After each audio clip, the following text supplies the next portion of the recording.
안녕하세요. 괴담과 미스터리, 그리고 기묘한 이야기를 찾아 헤매는 여러분의 안내자, 괴담 들려주는 이모, 괴들모입니다. 때로는 선한 의도로 시작된 일이 예기치 못한 공포로 돌변하기도 하는데요. 오늘 들려드릴 이야기는 누군가를 돕고자 했던 한 여성의 순수한 마음이 끔찍한 집착의 대상이 되어버린 실로 소름 돋는 사건입니다. 이 이야기는 해외 커뮤니티에서 수집한 실화 기반의 이야기입니다. 이야기는 지금으로부터 수십 년 전인 1980년대로 거슬러 올라간다고 합니다. 제보자의 이모님은 당시 초등학교 교사로 재직 중이셨는데 배움에 대한 열정이 남달라 학교뿐만 아니라 더 많은 사람에게 교육의 기회를 제공하고자 하셨다고 해요. 그런 마음으로 이모님은 교도소에서 수감자들에게 글을 가르치는 봉사활동을 오랜 기간 해오셨다고 합니다. 어둠 속에서 한 줄기 빛을 전하려는 숭고한 노력이었죠. 하지만 그 선한 행동은 예상치 못한 방향으로 흐르기 시작했습니다. 이모님이 가르치던 수감자 중 한 명이 그녀에게 점차 개인적인 호감을 넘어선 감정을 품게 된 것이지요. 처음에는 가벼운 칭찬으로 시작되었지만 시간이 갈수록 그의 행동은 대담해졌다고 합니다. 그는 이모님에게 자신이 얼마나 그녀를 깊이 사랑하는지, 심지어는 출소 후 함께할 미래에 대한 구체적인 계획까지 털어놓기 시작했습니다. 단순한 호의가 아닌 어딘가 뒤틀린 집착의 서막이었죠. 불길함을 감지한 이모님은 이 모든 사실을 교도관들에게 알렸고 교도관들은 안전을 위해 봉사활동을 중단할 것을 강력히 권고했다고 합니다. 이모님은 아쉽지만 그 조언을 받아들일 수밖에 없었죠.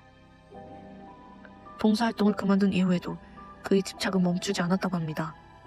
이모님은 교도소로부터 걸려오는 그의 전화를 받아야 했고 그의 절절한, 아니 섬뜩한 사랑 고백이 담긴 편지들도 계속해서 배달되었다고 해요. 물론 이모님은 그의 전화에 응답하지 않았고 편지에도 답장하지 않았습니다. 그는 철창 안에 갇힌 몸, 물리적으로 자신을 해할 수는 없을 거라는 생각으로 애써 그 존재를 무시하며 일상을 이어가려 노력했다고 합니다. 하지만 그 위태로운 평화는 오래가지 못했습니다. 어느 날 청천벽력 같은 소식이 전해졌습니다. 그가 탈옥했다는 소식이었습니다.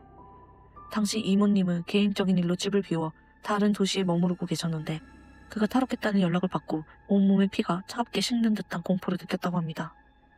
가장 먼저 지역 경찰에 연락해 자신의 집으로 돌아갈 때 동행하여 집 내부를 함께 수색해 줄 것을 간곡히 요청했습니다. 이모님은 단층으로 된 목조 주택에 홀로 살고 계셨기 때문에 그 불안감은 이루 말할 수 없이 컸다고 합니다. 집에 도착하자 경찰은 약속대로 집 외부와 지하실 그리고 1층 내부를 샅샅이 수색했습니다. 다행히 침입의 흔적이나 수상한 점은 발견되지 않았고 집의 보안 시스템 또한 정상적으로 작동하고 있었다고 해요. 한숨 돌린 이모님은 혹시 모를 상황에 대비해 그날 밤 친구 한 명에게 부탁하여 함께 집에서 밤을 보내기로 했습니다. 그때까지만 해도 모든 것이 그저 기우이기를 바랐다고 합니다. 하지만 그날 밤 악몽은 현실이 되었습니다. 자정을 넘겨 새벽 1시경 깊은 정적을 깨고 정체 모를 소리가 들려오기 시작했습니다. 마치 무언가를 날카롭게 긁는 듯한 소름 끼치는 소리. 이모님과 친구는 그 소리가 사용하지 않는 이모님 어머니의 빈방 쪽에서 들려오는 것 같다 판단했습니다. 두 사람은 공포에 질린 채 즉시 경찰에 다시 신고했고 출동한 경찰은 집 외부와 문제의 침실을 다시 한번 꼼꼼하게 수색했지만 이번에도 역시 아무것도 발견하지 못했습니다. 경찰조차 고개를 갸웃거릴 뿐이었죠. 시간은 불안하게 흘러 새벽 2시 30분을 넘어가고 있었습니다. 바로 그때 또다시 그 긁는 소리가 들려왔고 이번에는 희미하지만 분명한 발소리까지 함께 들려왔다고 합니다. 더 이상 참을 수 없었던 이모님과 친구는 세 번째로 경찰을 불렀습니다. 이번에는 경찰도 상황의 심각성을 인지했는지 이전 수색에서는 미처 확인하지 못했던 곳까지 조사하기 시작했습니다. 그곳은 바로 다락방이었습니다. 이모님 댁의 다락방은 사람이 제대로 서 있기도 힘든 주로 잡동사니를 보관하는 아주 낮은 창고 같은 공간이었다고 해요. 경찰관이 손전등으로 어두컴컴한 다락방을 비추는 순간 모두가 숨을 멈췄습니다.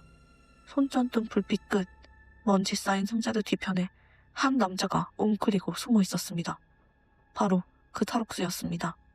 그의 손에는 날카로운 드라이버와 쇠톱날 그리고 정원용 큰 가위에서 빼낸 것으로 보이는 섬뜩한 칼날 2개가 들려 있었다고 합니다. 만약 발각되지 않았다면 그가 그 도구들로 무슨 짓을 벌였을지 상상조차 하는 것이 두려웠습니다. 조사 결과 그는 다락방으로 연결된 아주 작은 창문의 방충망을 예리한 도구로 정확히 필요한 만큼만 그어낸 뒤 그 틈으로 침입했던 것으로 밝혀졌습니다. 그 작은 창문으로 성인 남성이 들어왔다는 사실 자체가 믿기 어려웠지만 그의 집요한 광기가 그것을 가능하게 했던 것이죠.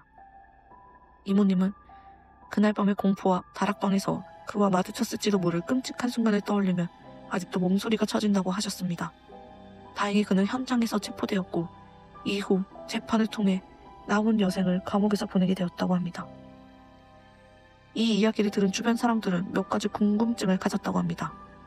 어떻게 그가 이모님 집의 주소를 알았을까요? 때는 1980년대였고 당시에는 전화번호부에 개인의 집 주소가 버젓이 실려 있었다고 합니다.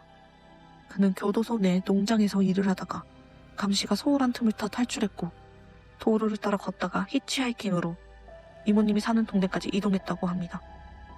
어떤 간 큰 사람이 흉악범을 태워줬는지 알 수 없지만 실제로 벌어진 일이었습니다. 다락방 창문은 정말이지 사람이 드나들기에는 너무나 작았다고 합니다. 경찰이 처음 2번의 수색에서 왜 다락방을 제대로 확인하지 않았는지 의아할 수 있지만 아마도 그 작은 창문으로는 도저히 사람이 침입할 수 없을 것이라고 단정했거나 야간 수색 시 외부에서 방충망의 미세한 절단 흔적을 발견하지 못했기 때문일 것이라고 추측됩니다. 첫 번째 외부 수색은 밤 11시경에 이루어졌다고 하니까요. 놀랍게도 그리고 어쩌면 당연하게도 이모님은 그 끔찍한 사건 이후에도 여전히 그 집에 살고 계신다고 합니다. 그녀는 자신의 집을 진심으로 사랑하며 이미 여러분도 눈치채셨겠지만 정신적으로도 매우 강인하고 독립적인 분이시기 때문이라고 하네요. 그 어떤 공포도 그녀의 삶의 터전을 빼앗을 수는 없었던 것입니다. 한 사람의 선행이 어떻게 악몽으로 변질될 수 있는지 그리고 보이지 않는 위협이 얼마나 가까이 다가올 수 있는지를 보여주는 소름 돋는 이야기였습니다. 안전하다고 믿었던 공간이 한순간에 공포의 현장으로 바뀔 수 있다는 사실을 우리를 다시 한번 긴장하게 만듭니다. 여러분은 어떠신가요? 만약 여러분이 이모님과 같은 상황에 처했다면 그 공포를 이겨내고 같은 집에서 계속 살아갈 수 있었을까요? 댓글로 여러분의 생각이나 비슷한 경험을 나눠주세요. 누군가의 이야기가 또 다른 누군가에게는 깊은 공감과 용기를 줄 수 있습니다. 괴들모는 오늘 여기서 물러가겠습니다. 부디 편안한 밤 이루시길 바라며 저는 또 다른 기묘하고 흥미로운 이야기를 가지고 조용히 다시 찾아오겠습니다. 안녕히 주무세요.